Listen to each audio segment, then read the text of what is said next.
보통인의 조성호 소장입니다. 반갑습니다. 오늘은 지난 편에 이어 장점, 수익이 들어오는 수익형 부동산 두 번째 장점을 2탄 말씀을 좀 드리도록 하겠습니다. 거주와 동시에 직장을 다니거나 자기 사업을 하면서 수익을 올릴 수 있는 유일한 부동산 바로 꼬마 빌딩입니다. 대부분의 사람들이 가지고 있는 거라고는 딱 하나, 바로 아파트 한 채가 전부인데 뭘 투자하냐고, 그리고 건물주는 뭐 아무나 되지 못한다고 많은 사람들이 그건 꿈이라고 말을 합니다. 내 주제에 무슨 건물주야? 그리고 열심히 직장만 다니면서 사장을 위해서 일을 합니다. 적은 금액으로 충분히 가능하며 결국 건물주가 된 사람들은 우리 주위에 많이 있습니다. 제가 만난 50대 여성분은 집에서 살림만 하다가 남편이 퇴직으로 수입이 들어오지 않으니까 조금 모아둔 종잣돈을 가지고 투자를 시작을 해서 지금은 월세가 한 200만 원 정도 나오는 상가주택을 가지고 있습니다. 왜 남편분이 이런 부동산 투자를 하는 것을 싫어하고, 사람들하고 또 얘기하는 것도 싫어하고, 중개업소도 가고 또 탐문조사도 해야 하는데 그거를 못한다는 겁니다. 어쩔 수 없이 본인이 직접 이렇게 부동산 투자 이런 데 좀 관심을 갖고 시작을 하게 됐다고 얘기를 하더라고요. 너무 좋아하기 때문에 직접 본인이 관심을 갖고 시작을 했다고 합니다. 아무리 좋은 것도 자기가 하고 싶어야 연구도 하고 공부도 하고 열심히 물건도 보러 임장도 다닙니다. 하지만 싫어하면 안 하게 된다는 겁니다. 이 여성분은 부동산 투자하는 것을 너무나 좋아하는 분이라서 가능했다는 얘기입니다. 자, 그래서 열심히 노력을 하고 이 부동산 공부를 통해서 상가주택 주인이 되었다는 거죠. 자, 지금도 현장에서 열심히 발품과 정보를 모으고 다른 더 큰 부동산을 투자를 하려고 열심히 지금 준비를 하고 계십니다. 얼마 전에 대기업을 다니던 친구가 퇴직을 했습니다. 국내 유명 기업에서 평생을 바쳐서 일을 했지만 남은 거라고는 딱 하나, 아파트 한 채뿐입니다. 이 친구처럼 대부분의 분들이 남는 거라고는 퇴직금의 전부라는 것을 아마 아실 겁니다. 퇴직을 하게 되면 제일 많이 하는 것들이 있죠. 바로 이것입니다. 뭐든 월세를 받을 수 있는 것을 사서 세를 받아볼까? 아니면은 사업을 좀 해볼까? 치킨집이나 작은 가게라도, 음식점이라도 좀 해볼까? 이렇게 좀 오픈을 좀 해볼까? 대부분이 이런 생각을 가지고 있습니다. 그러나 자영업자분들의 실패는 3년 안에 90% 이상이 다 망하고 있습니다. 동네에 음식점이 있다고 하면 얼마나 자주 바뀌는지 한번 살펴보시면 제가 말씀드리는 것을 이해를 하실 겁니다. 평생 열심히 일한 대가로 가지고 있는 이 소중한 돈을 어떻게 활용해야 할지 또 고민이 되지 않을 수가 없습니다. 결국 노후를 생각하면 살아야 할 집이 있어야 하고 또 고정적으로 들어오는 수익도 있어야 합니다.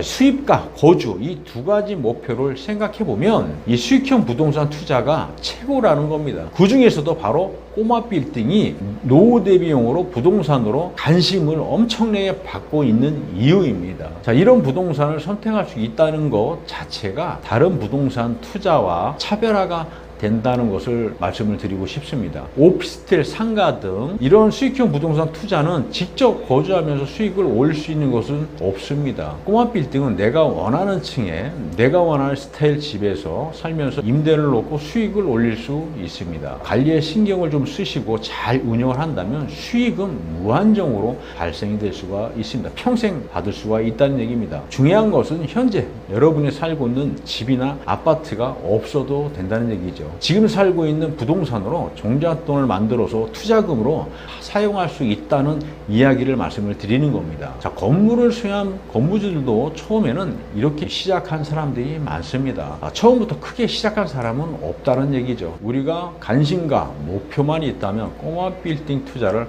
할 수 있다는 얘기입니다. 비싼 아파트 깔고 앉아 있으면서 관리비만 내고 있다라고 하면 손해만 보고 있다라는 겁니다. 가지고 계신 아파트를 최대한 활용해서 돈이 들어오는 이 파이프를 만드셔야 되는데 그거를 활용하지 않고 깔고 앉아 있다는 거는 어떻게 표현하면은 정말 바보 같은 행동을 하고 있다고 제가 말씀을 좀 드리고 싶습니다. 활용 가치가 많거든요. 종잣돈으로 활용할 수 있는 그런 거대한 아파트를 깔고 있다는 것은 앉아서 움직이지 못하게 딱 지키고 있는 거는 고초병밖에 안 됩니다. 그걸 활용을 잘 하시길 바라겠습니다. 나이가 들어갈수록 수익이나 현금이 나오지 않는 이 부동산 부동산은 의미가 없습니다. 나이를 먹으면 손자라든지 며느리가 왔을 때 돈이 좀 있어야 용돈도 주고, 그렇게 해야 또 손자도 좋아하고 며느리도 아버님 대접을 해주지 않습니까? 자, 이래도 이 꼬마 빌딩 건물주가 되고 싶은 생각이 없으신가요? 지금 수익이 없으면 이 아파트를 활용해서 내가 건물주가 될 수 있다는 것을, 아파트 한 채를 가지고 내가 좀 모아놓은 종잣돈을 가지고 하정만 잘한다라고 하면 충분히 건물주가 될 수 있습니다. 방법을 모르고 행동으로 안 하시기 때문에 건물주가 되지 못하고 있다는 겁니다. 만약 사무실을 임대해서 사업을 하고 있다면 매월 꼬박꼬박 건물주에 입금하는 임대료를 꼬마 빌딩 투자를 위한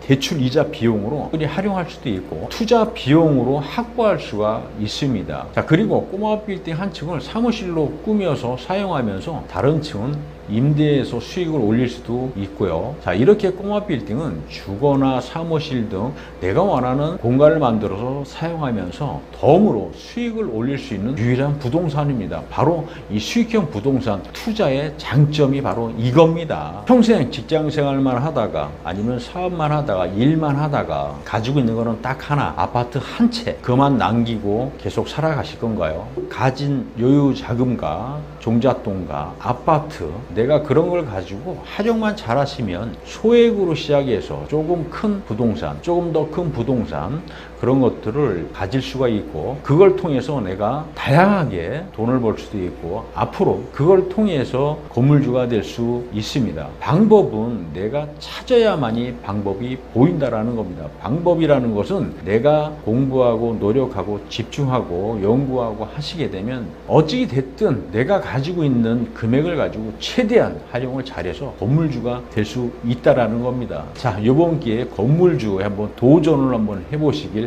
바라겠습니다. 지금까지 2탄을 말씀을 드렸고, 너무 길다 보니까 다음 편에 3탄, 중요한 3탄을 동영상을 찍어서 올리도록 하겠습니다. 궁금하신 분들은 3탄을 좀 보시길 바라겠습니다. 오늘은 여기서 설명을 좀 마치도록 하겠습니다. 감사합니다.